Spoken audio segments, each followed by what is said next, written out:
Tu sais très bien que tu n'as pas le droit de monter dans ma voiture. Oui, je sais, je vais aller à pied. On se croise vers la boutique de fleurs.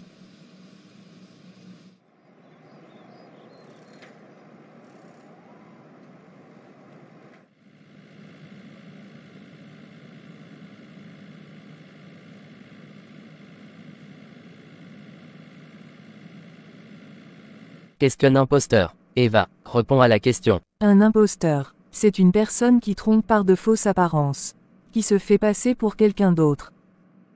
Un imposteur, c'est aussi celui qui trompe, qui abuse par des mensonges, de fausses promesses, dans le but d'en tirer un profit matériel ou moral. Valérie, cite-moi des synonymes d'imposteur. Les synonymes d'imposteur sont Eva, Les synonymes d'imposteur sont menteur, tricheur, fumiste, mystificateur. C'est où? C'est à côté de la boutique de fleurs.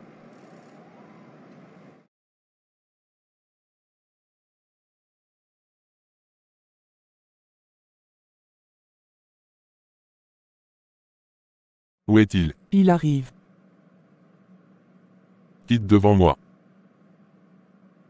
Qu'est-ce que je peux faire pour vous, monsieur? C'est vous qui avez embauché cette dame.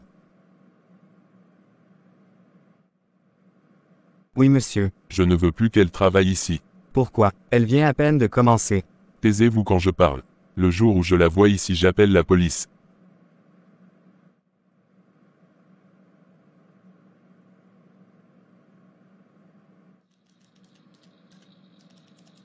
il faut que je me rende à l'arrêt de bus.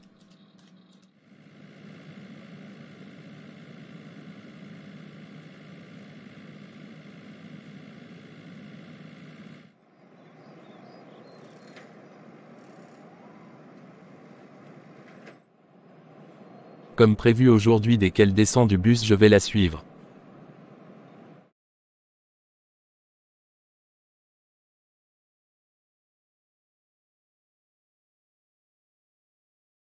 Valérie, attends-moi s'il te plaît.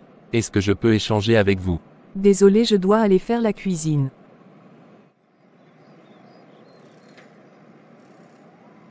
Qui est ce jeune homme?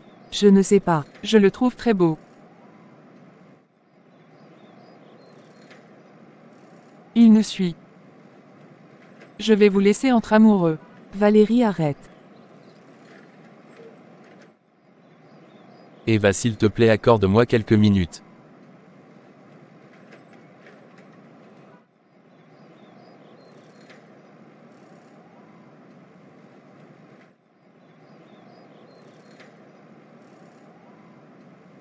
Tu es très belle, est-ce que je peux t'inviter dans un café?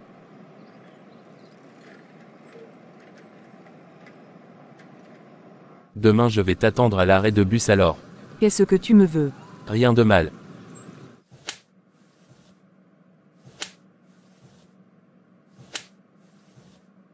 Va dans la cuisine.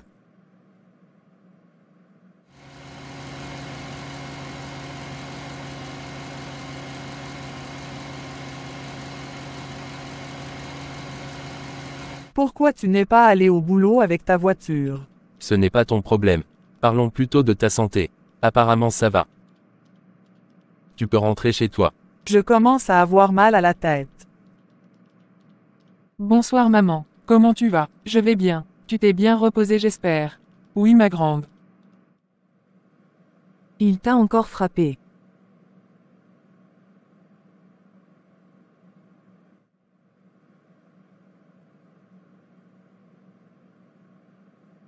Pourquoi c'est à cette heure que tu rentres de l'école? Il n'y avait pas de bus. J'ai dû marcher de l'école à la maison. Je suis majeure maintenant. Il est temps que tu me dises ce qui s'est passé depuis le début. Pourquoi papa te traite ainsi? J'avais 22 ans quand j'ai connu ton père. Mais avant de le connaître, j'avais un petit ami.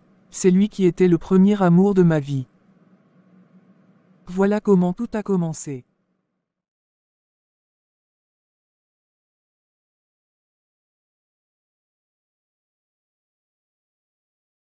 Un jour, l'amour de ma vie m'a annoncé qu'il allait en voyage.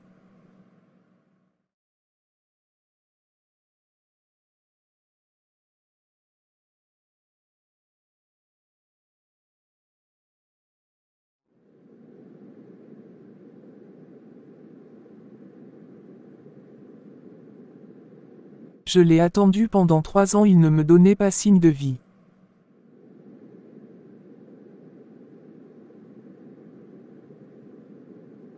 Un jour mes amis avaient organisé une soirée.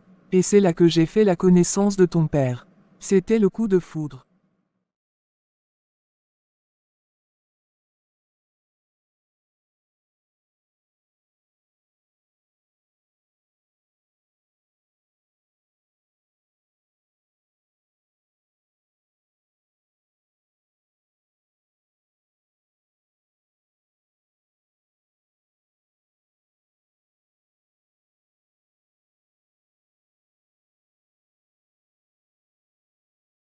Quelques années après, il est revenu de son voyage. Il est allé chez mes parents pour me demander en mariage. J'ai refusé. Pourquoi? J'étais déjà enceinte de toi. Et qu'est-ce qui s'est passé? Lorsque j'avais 6 mois de grossesse, ta grand-mère a su que j'étais enceinte. Elle m'a demandé qui était l'auteur. Elle est allée en parler à ton grand-père.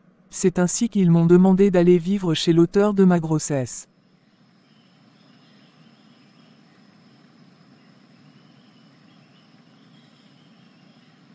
Quand papa a su que tu étais enceinte de moi, comment il a réagi?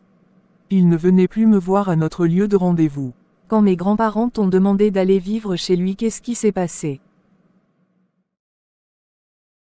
Il m'a dit qu'il n'était pas prêt pour fonder une famille. Je suis restée chez lui quand même. Car je ne savais pas où aller avec ma grossesse. Comment il te traitait? On dormait dans la même chambre mais sur des lits séparés. Quelques mois après ton accouchement, j'ai eu du boulot. J'en ai parlé à ton père, il a refusé. Il n'a jamais voulu que je travaille. Pourquoi? Je ne sais pas.